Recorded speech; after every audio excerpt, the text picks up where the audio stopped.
That's as simple as that. And this is about the end. We're not going to get too much more time before you gather, because this isn't going to give us anything. The cold has already taken the oil that we want. I just break off these small leaves and put them in a big pot of boiling water. I'll peel the bark.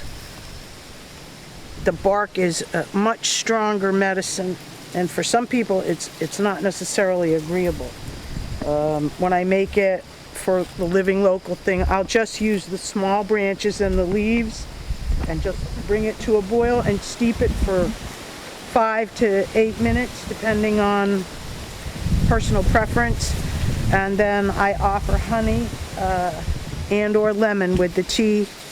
It's something that we drank as a wellness drink. These are wild grapes, and they grow all over the island. This one's no good, but the rest of them are still nice and firm. And the nice and firm ones tell you that there's plenty of meat on the inside. There's big seed, but look at that nice flesh. Big seeds.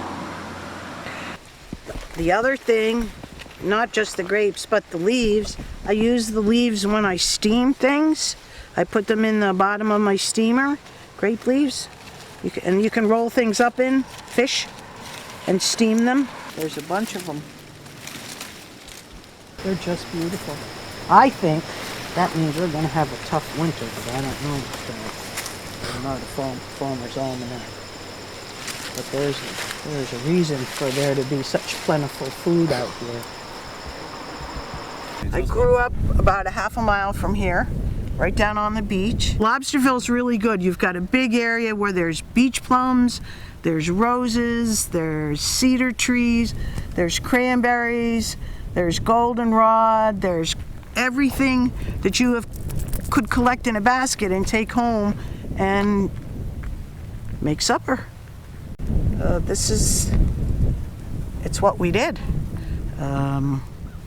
There was no electricity until I was 6 years old, and we didn't have electricity until I was 8 years old. Something that I harvest in another few weeks.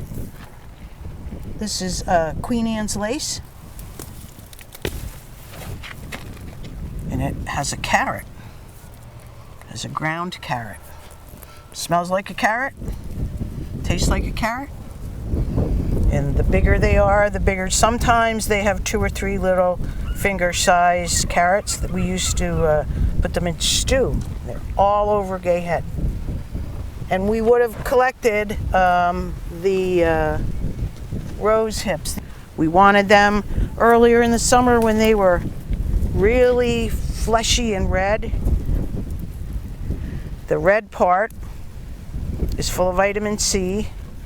The seeds kind of use some of them in a tea along with the dried outside. And the outside, when it's not dry, is a delicious kind of tomato tasting thing that you can use to make jam and jelly, and as I said, dry for medicine. I thought everybody's mom did that. In fact, I knew everybody's mother and grandmother, and everybody did that. Had a little garden, you had some eggs, chickens.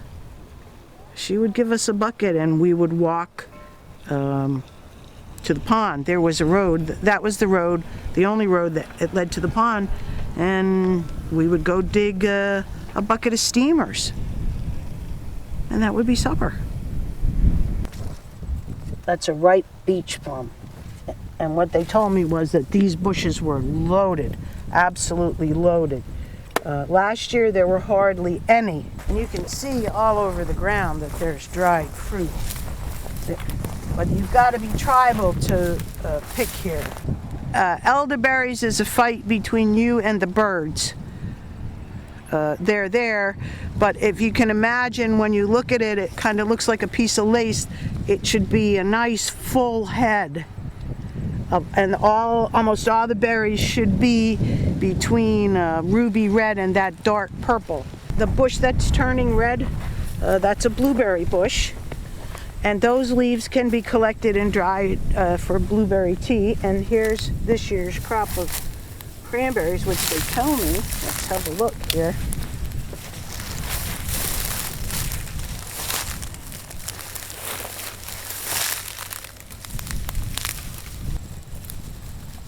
Oh, beautiful. They're going to be beautiful. In another couple weeks, they're going to be perfect. They're going to be all red, and it will have rained. And they're wonderful. They're just wonderful. They're the last fruit of the season.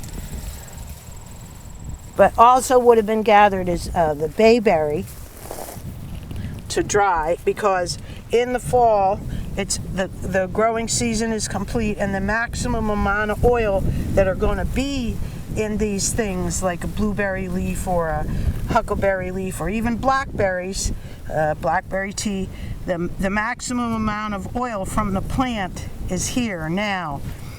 And you can smell it.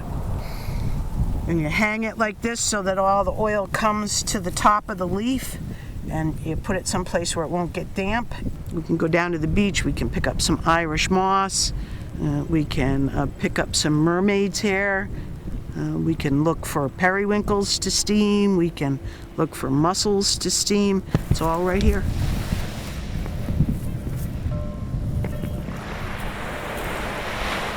So this is a must for winter. This is Irish moss. I think that's what it's called in the book. I'm not sure. And this is a gelling agent. When you put this in water, in with not water, with milk and sugar and some raisins and a little bit of cooked rice, if you've got it left, it makes porridge. It comes in this color. It's also white, and it also comes in brown. So there was always a big jar of Irish moss in my house, always. As I said, gravies, porridge, loaded with iodine, really good for you. It was a goiter medicine. And all underneath here are all the eelgrass, because we lived in one of the old shacks down in Lobsterville. The eelgrass used to be tucked in the holes. The house originally sat on lobster buoys and old found things from the beach, because it was only a summer house.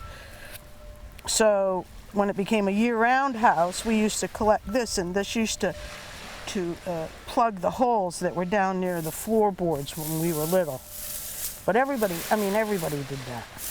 It was wet, and then once it dried, it just tightened right up. It was absolutely wonderful insulation.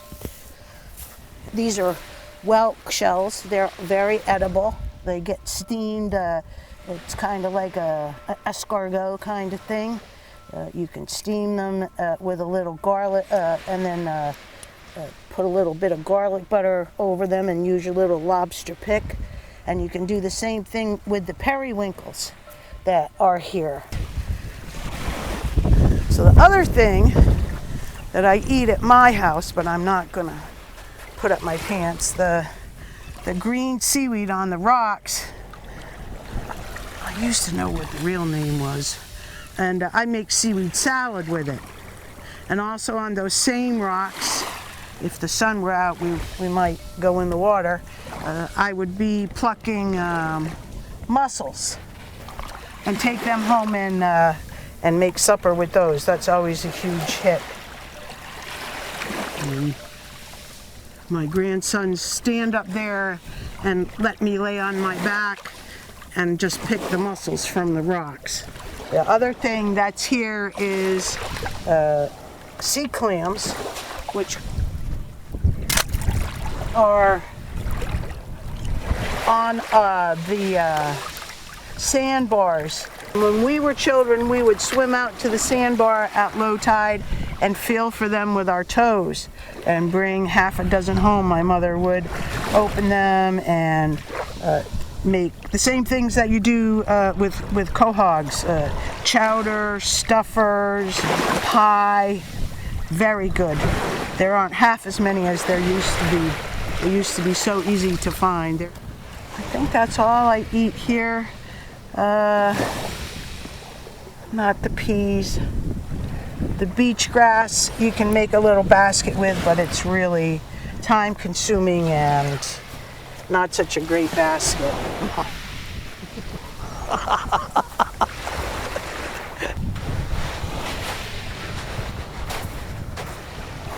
So this is the bowl.